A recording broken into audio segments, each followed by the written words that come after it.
Hey Ryan, this is Lori with Soul Sisters Digital Design. I had such a great time this morning at the meeting. Loved meeting you and chatting with you for a few minutes about kind of what you're experiencing with your website.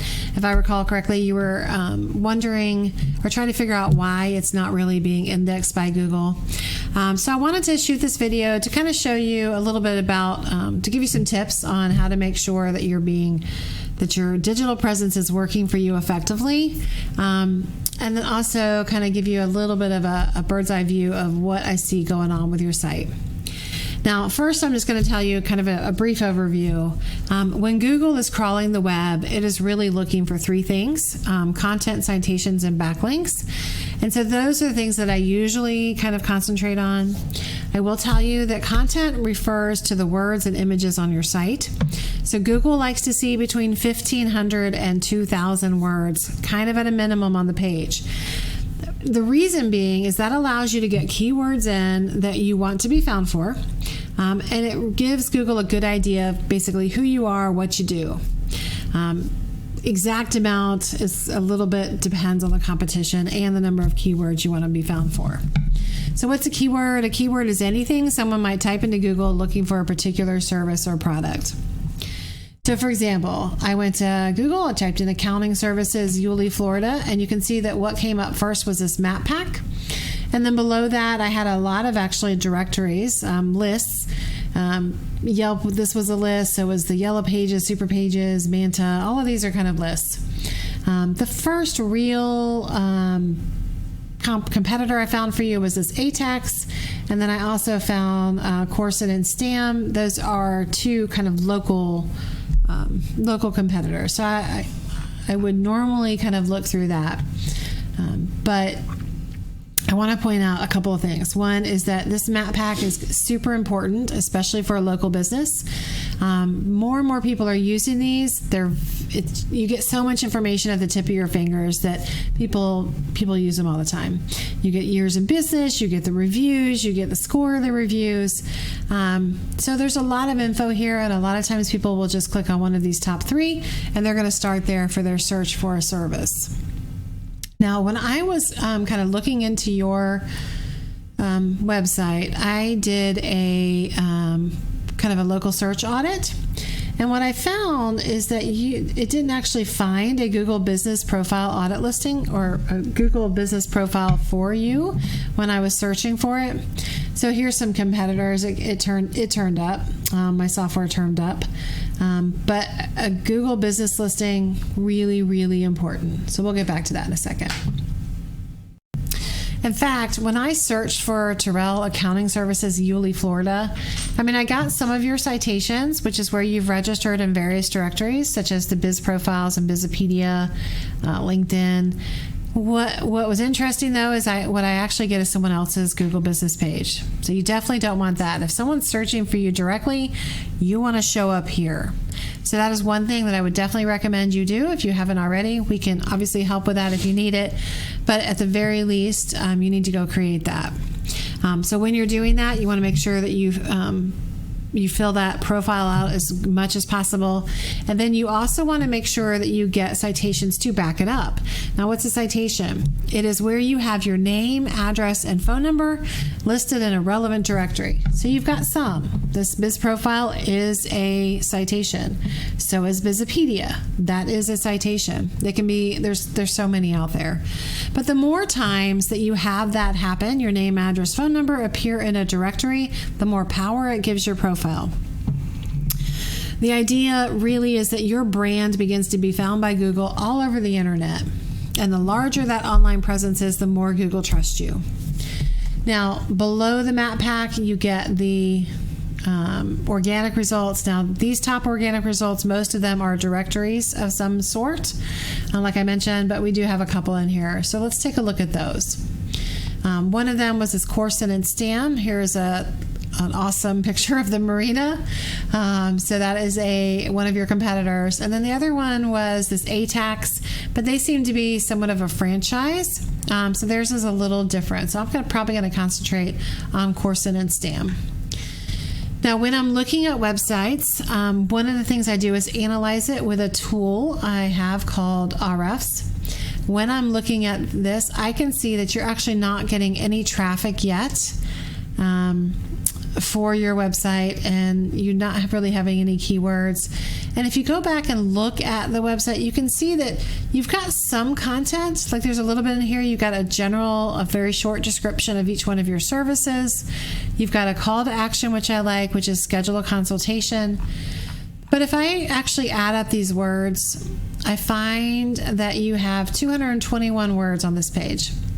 Since Google likes to see between 1,500 and 2,000 to give it that good idea of who you are, what you do, you got a lot of room for growth. And so that's one of the things I would recommend, is that you boost up that content and make sure that you are utilizing keywords in the content that people are using to search for your service. So accounting service might be one of them. Another one might be bookkeeping services, Yulee, Florida. Again, this is another search term that's obviously being utilized. Now, briefly, let's take a look at Corson and Stam and see how they're doing as far as their traffic goes. They're not really getting so much traffic yet. Let's just double check and make sure that's over the entire domain. Nope. But they are starting to be found. So they've got 32 keywords right now. Now, these keywords are not actually ones that I would consider buyer intent. One of them might be CPA firms, Florida. That's probably a buyer intent. If somebody's looking for, or someone's typing that into Google, they're probably looking for a CPA firm in Florida. Well, that term is being searched 70 times per month. Now, they, however, this Corson firm is in the 96th position. So they're number 96 in the results. Obviously, they're not getting any traffic. You need to be in the top 10. You need to be 1 through 10, if not 1 through 3. So they're just getting, starting to be found for this. My guess is it will move up over time. But that's the kind of keyword you would want to be found for. Not necessarily QuickBooks Professional Services Edition, because that to me is more like somebody is looking for that software, not necessarily the accountant. So you want to be selective in the keywords that you are highlighting. Now, if we look at ATEX is kind of the same thing. I was actually looking at their keywords. Now, they don't have a lot of traffic for just Yulee, but remember I mentioned that they were they're a franchise. So overall, their whole franchise, you're looking at about 2,400 visits per month, and that's being found for 4,800 keywords. Now, I did drill down and look at those keywords. They're not all buyer intent. It's a lot of informational kind of things, advice, probably from blogs and things like that, and advice that they're giving. So again, for you, I'd really suggest highly targeting keywords that have a buyer intent feel. Now, the last piece of the puzzle, the ranking puzzle, is what we call backlinks. So a backlink is anywhere you find one website linking to another via clickable or hyperlink text. So these links act like an endorsement of your website from other websites, and Google uses that in much the same way as the citations, but it uses it to build trust in your business. Now, these links are not created equal. Google weights them. Those relevant to your website are going to count more, as will those that are local. And additionally, how powerful they are in their own right is going to be taken into account too.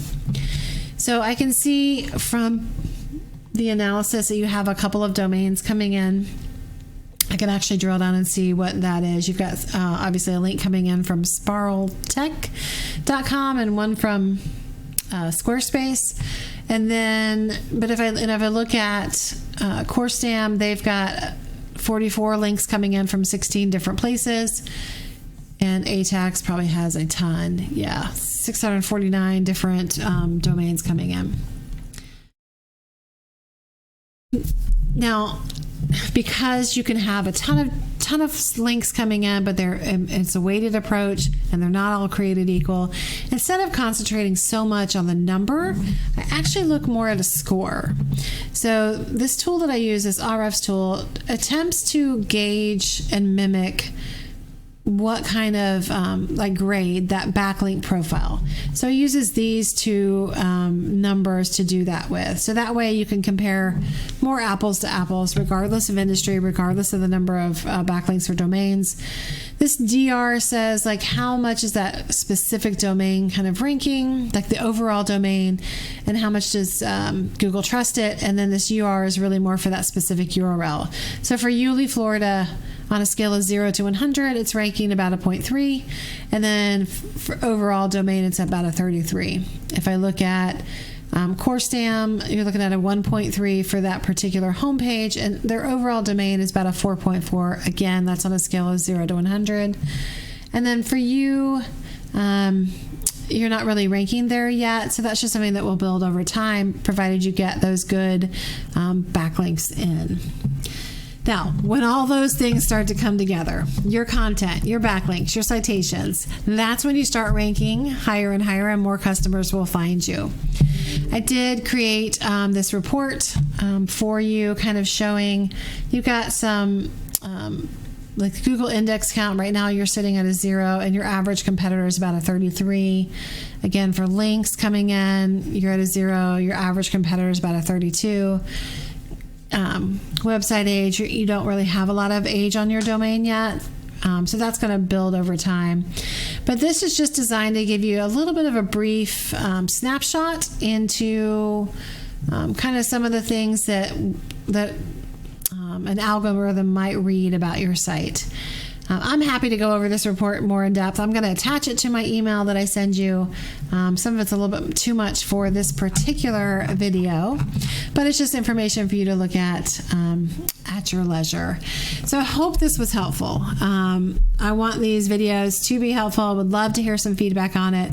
If you find yourself wanting more, feel free to reach out. I can help you with some more in-depth information. We can talk about your goals and kind of what you are looking for. And then I can do some research to figure out exactly what might be realistic for your business and what it might take to reach those goals. Again, my name is Lori with Soul Sisters Digital Design.